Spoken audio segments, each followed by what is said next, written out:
Environmental Matters now, a plan to slow the spread of an invasive insect, first reported in Vermont more than a year ago. Since then, the emerald ash borer has been found in 8 of Vermont's 14 counties. In tonight's Environmental Matters report, Local 22's Torrance Gosher breaks down what we all need to know when it comes to managing the threat. Good evening, Glenn and Lauren. The emerald ash borer isn't anything new for the United States. In fact, Vermont is the 33rd state to report the EAB, or it's more commonly known as, and now for that it is tasked to slow the spread. Take a look. Before February of 2018, there had been no reports of the emerald ash borer, an invasive insect in Vermont. What Vermonters need to know that starting June 1 is our estimated time that emerald ash borer will be emerging from potentially infested material. Danielle Fitzko is the director of FORCE.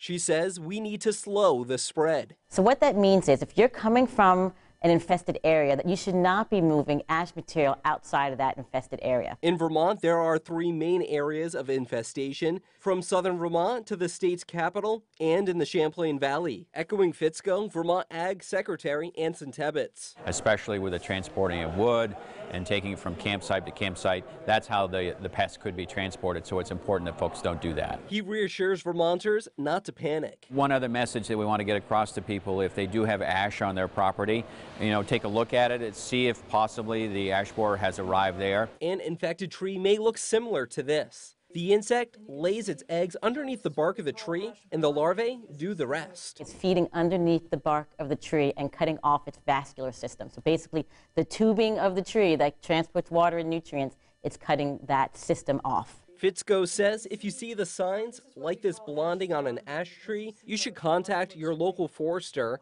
and report it to vtinvasives.org. Now, Fitzko also recommends that communities strive to have a diverse population of trees because that will generally help reduce the risk of invasive pests. In Vermont, the ash trees do comprise of approximately 5% of the state's forests. Live in studio, Torrance Gosher, Local 22 News.